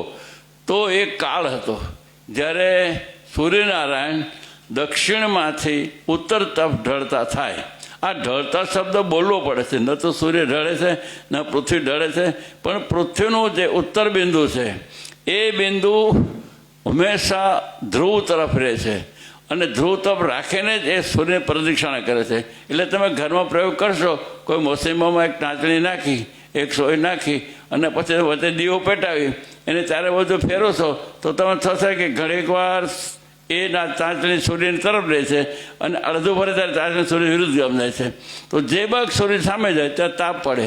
એટલે મકર સંક્રાંતિ 21 ડિસેમ્બરે સૂર્યનારાયણ આપણા ઉત્તર તરફ ખસતા થાય છે. એટલે ઉત્તરાયણ એવું નામ હતું. એ ઉત્તરાયણ અને મકર સંક્રાંતિ બે એક જ દિવસે આવતા હતા. પણ ભગવાન આપણા ગણિત શાસ્ત્ર પ્રમાણે 50 વિકળા સૂર્યની ગતિ બદલતી રહે છે. એટલે જ્યારે હજારો વર્ષ થાય ત્યાં આટલો બધો 14 દિવસમાં ફર થઈ ગયો. 504 વર્ષમાં આ સ્થિતિ આટલી બદલાઈ ગઈ. કેમ કે દર વર્ષે 60 અંશે આ ગતિ થતી હોય છે. એના ગણિત પ્રમાણે 500 વર્ષમાં 14 દિવસમાં તો હજુ દર વખતે બનશે. 15 તારીખે આવશે, પછી 16 તારીખે આવશે. 1500 વર્ષ જશે ત્યારે આખું ચક્ર બદલાઈ જશે. અને આજે જે આપણે ધ્રુવને લઈને લક્ષ્મણ એ અભિજીત નક્ષત્રમાં આ ગતિ થશે એવું બધું ખગોળશાસ્ત્રની માન્યતા છે. આ પર્વ ખૂબ જ ઉજવવા જેવું છે. એ પર્વ ખાસ કરીને વિશેષતા તો દાનનો મહિમા છે. એ પર્વ ખાસ કરીને તલનું, ગોળનું, શેરડીનું દાન કરવું જોઈએ, યજ્ઞ એકાદી કરવા જોઈએ. આજ સુધી ધનુર્માસમાં બધા જ સત્કર્મ બંધ હતા. જેવો ઉત્તરાયણ થશે એટલે બધા સત્કર્મ કરવાની આપણને રજા મળશે, એનું ફળ મળશે. અને જે લોકોએ માનતા હશે તે ગાયને, બળદને શણગારીને એને સારું સારું અન્ન બાપીને ખવડાવવું, ગરીબોને દાન દેવું, એ બધા પર્વોના પુણ્ય પર્વણી પછી આપણે પૂન પરાયણ કરી નાખ્યું. તો આવતીકાલે આ પર્વ થવાનું છે. એ પર્વના દિવસે સૌ માન ભેવપૂર્વક સંતો સાધુને અથવા તો ગાયને, બળદને કંઈ ને કંઈ અન્ન ખવડાવવું એવો ભાવ છે. તલનું ખાસ મહત્વ છે. ગોળ અને તલનું દાન, ગોળ અને તલનું ભક્ષણ કરવું, ખાવું. કાલ સવારે પહેલું દાંતણ તલથી કરવું જોઈએ. તલ ચાવીને દાંતણ કરવું જોઈએ. કોઈ કાલે તે પેસ્ટને વાપરે, કાલે કોઈ લોકો મળીને કોઈ બીજા દાંતણ ન કરે. સંક્રાંતિનું પર્વ સવારે તલથી કરવું જોઈએ અને એ બહુ ગુણ છે. બીજું કે આરોગ્યની દ્રષ્ટિએ પણ હવે તલ અને ગોળ ખાવાથી આરોગ્યને ખૂબ મોટો ફાયદો થાય છે. એટલે બીજું કે આ હવે હેમંત પૂરી થઈને શિશિર ઋતુ શરૂ થાય છે. શિશિરમાં તલ ગોળ ખાવા બહુ જરૂરી છે. આ દિવસે હેમંત ઋતુ પૂરી થાય અને શેષ માસ શરૂ થાય છે. આમ ઘણા બધા પ્રસંગો છે. કથાનો સમય લિમિટ માર હોવાથી થોડું ઘણું જે કંઈ પગલે આવડે એટલું મેં કહ્યું છે. બે કામ કરજો કે સવારે દાંતણ કાઢે તલનું કરજો, તલ અને ગોળનું દાન કરજો, શેરડી ઇત્યાદિ ખાજો અને ગાય ઇત્યાદિને કાંઈ ને કંઈ અન્ન ખવડાવજો. હરિ ઓમ શાંતિ. શાંતિ શાંતિ. ધન્યવાદ બાપુ, બધાને તમે લાભ આપ્યો. આપના અમૃત વચનોથી બધાને થોડી માહિતી મળી. તલનું દાંતણ કરવું એ માહિતી મોટી મળી અમને, એટલે બહુ સારી વાત છે. તો આજનો આપણું આ 29 દિવસનો આપણો આ સત્કર્મ એટલે કે ધનુર્માસ એ પૂર્ણ થાય છે. એના નિમિત્તે જે કાંઈ આપણે કર્મ કર્યું હતું એ ભગવાનને આપણે સમર્પિત કરી દઈએ. અને સમર્પિતમાં નાની મોટી આપણી કંઈ પણ ભૂલ થઈ હોય તો આપણે એક મંત્ર બોલીએ છીએ કથાના છેલ્લા પાદમાં. એ બંને હાથ ઊંચા કરી અને યાદ કરીએ અને પછી ધૂનની સાથે આપણી કથાને પૂર્ણાવતી પ્રસાદ લઈ સૌની ઘેરે ફરી પાછી જ્યારે કથાઓ અહીં થશે, કંઈ એવું પર્વ આવશે ને કંઈ મને ઉમંગ થશે ને ફરી પાછા અહીંયા અહીંયા આપણે પાછા ગોઠવાઈ જશું અને ધર્મનું કોઈ સારું શાસ્ત્ર લઈને બેસશું અને એને આપણે વ્યાખ્યાઓ કરશું. તો બંને હાથ ઊંચા કરી 3 વાર હું અહીંથી બોલાવીશ. આપણે જોરથી બોલવાનું છે. આપણામાં રહેલા જે કંઈ નાના મોટા દોષ એ ભગવાન બારા કાઢે છે અને ભગવાનનો નિવાસ થાય છે. તો સાથે મળીને હરજે નમઃ, હરજે નમઃ, હરજે નમઃ. આવું કરવાથી ભગવાન ખૂબ રાજી થાય છે. આવો 2-5 મિનિટ ધૂન બોલી 2-5 મિનિટ અને પછી આપણે વિરામ કરીએ કથાને. સ્વામિનારાયણ સ્વામિનારાયણ સ્વામિનારાયણ સ્વામિનારાયણ